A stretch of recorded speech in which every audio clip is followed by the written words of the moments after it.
യാക്കോബായ സഭയുടെ തദ്ദേശീയ അധ്യക്ഷന്റെ സ്ഥാനാരോഹണ ചടങ്ങുകൾ കേരളത്തിലെ വിശ്വാസി സമൂഹം പ്രാർത്ഥനയോടെയാണ് വീക്ഷിച്ചത്. Ernakulam Karingachira saint George cathedral പള്ളിയിൽ 2 വലിയ സ്ക്രീനുകളിലാണ് ലെബനനിലെ ചടങ്ങുകൾ തത്സമയം കാണാനായി ഒരുക്കിയിരുന്നത്.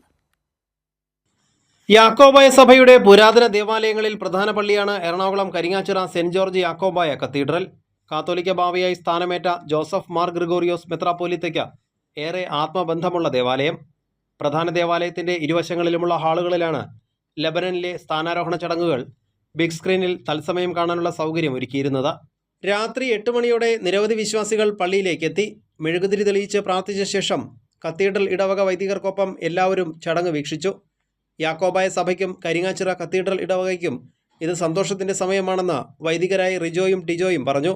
പൗരാണിക ദേവാലയമായ കരിങ്ങാച്ചിറ സെന്റ് ജോർജ് കത്തീഡ്രൽ ഇന്ന് സന്തോഷത്താൽ നിറഞ്ഞിരിക്കുകയാണ്. പരിശുദ്ധനായ പരിമല തിരുമേനി അദ്ദേഹത്തിൻ്റെ പൗരോഹിത്യ ജീവിതം പൗരോഹിത്യ ശ്രേണിയിലേക്ക് ഉയർത്തപ്പെട്ടത്, അതിൻ്റെ ആദ്യപടിയായ കോറോയോ സ്ഥാനം അദ്ദേഹത്തിന് ലഭിച്ചത് ഈ ദേവാലയത്തിൽ വെച്ചാണ്.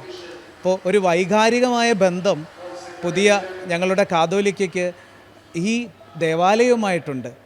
ഈ സഭയെ സമാധാനത്തിൻ്റെ തീരത്തേക്ക്, ശാശ്വതമായ സമാധാനത്തിൻ്റെ തീരത്തേക്ക് അദ്ദേഹം നയിക്കുമെന്ന ഉറച്ച പ്രത്യാശയും വിശ്വാസവും ഞങ്ങൾക്കുണ്ട്. ഇന്ത്യൻ സമയം രാത്രി 9:50 ജോസഫ് മാർ ഗ്രിഗോറിയോസ് മെത്രാപ്പോലീത്തയെ കാതോലിക്ക ബാവയെ വാഴിച്ചുകൊണ്ടുള്ള പ്രഖ്യാപനം. തുടർന്ന് പള്ളിമണികൾ മുഴങ്ങി. ആഹ്ലാദം നാടിനെ അറിയിക്കാൻ കരിമരുന്ന് പ്രയോഗം.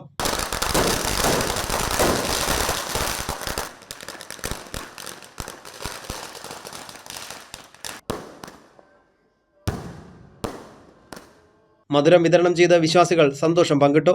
ഞായറാഴ്ച വൈകിട്ട് പുത്തൻകുരിശ് പാത്രിയർക്ക സെന്ററിൽ നടക്കുന്ന ചടങ്ങോടെ കാതോലിക്ക ബാവയുടെ സ്ഥാനാരോഹണ ചടങ്ങുകൾ പൂർണ്ണമാകും. കൈരളി ന്യൂസ്, കൊച്ചി.